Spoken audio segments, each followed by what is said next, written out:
Fourth escaped inmate captured after New Orleans. Jailbreak. 6 still on the run. A fourth inmate who escaped from a New Orleans jail has been captured, while 6 others remain at large following a major security breach last Friday. The FBI knew.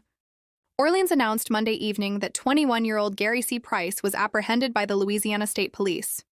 Price faces multiple serious charges, including 7 counts of attempted first-degree murder, aggravated assault with a firearm, domestic abuse, false imprisonment with a weapon, and resisting arrest. Authorities confirmed Price will be transferred to a secure facility outside of New Orleans for booking. The escape has triggered a multi-agency manhunt involving over 200 law enforcement personnel from local, state, and federal agencies. Officials have warned the public to remain vigilant and report any tips.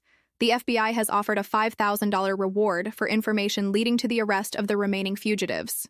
The FBI and our law enforcement partners remain out on the street this evening searching for the remaining 6. The FBI posted on X 6 escapees, still on the run. The fugitives still unaccounted for include Corey E. Boyd, 19, charged with second-degree murder, attempted murder, aggravated battery, and weapons violations. Lenton J. Van Buren Jr., 26, facing weapons charges, introducing contraband into a prison, and obstruction of justice. Jermaine Donald, 42, charged with second-degree murder, firearm possession by a felon, and aggravated battery. Antoine Massey, 32, charged with domestic abuse by strangulation, auto theft, and a parole violation. Derek Groves, 27, facing multiple counts of attempted and second-degree murder, and battery of a correctional facility employee. Leo O. Tate Sr., 31, charged with burglary, motor vehicle theft, and various weapons and drug-related offenses. Earlier, arrests. The latest capture brings the total number of recaptured inmates to 4. Kendall Miles, 20, caught after a brief foot chase in the French Quarter. Miles has a history of juvenile facility escapes. Robert Moody, 21, apprehended Friday evening in New Orleans following a tip to Crime Stoppers.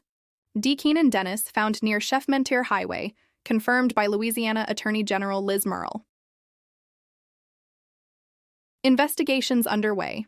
The escape was not discovered until an 8:30 a.m. head count on Friday, several hours after the inmates reportedly exited the facility through a hole behind a toilet. Surveillance footage was not being monitored live at the time, and a civilian jail employee responsible for supervising the pod was reportedly away getting food. Orleans Parish Sheriff Susan Hudson acknowledged that the inmates likely had help from the inside. 3 jail staff members have been placed on administrative leave pending investigation. Attorney General Murrill called the situation inexcusable, saying, "They clearly dropped the ball." The facility was operating at just 60% staffing capacity. At the time of the escape, only 40 staff members were supervising 1,400 inmates, according to jail authorities. Expert weighs-in retired FBI Special Agent Jason Pack told Fox News, "Digital, the incident highlights critical security failures. This wasn't a complex escape. 10 inmates got out through a hole. It took over 7 hours for staff to notice. That says a lot about staffing, oversight, and security," Pack said. He emphasized that law enforcement is focused on bringing the fugitives in safely. "It's not about headlines. It's about doing the job professionally and without further harm, even to the escapees," he added. Public assistance requested authorities urge anyone with information about the fugitives' whereabouts to contact the FBI at 1-800-CALL-FBI or submit tips online. Some suspects may have fled the New Orleans area or even left Louisiana, officials said. As the search intensifies, Governor Jeff Landry has warned that anyone aiding the escapees will face prosecution. "If you help them, you'll go to jail, too," the governor stated during a recent appearance on America Reports.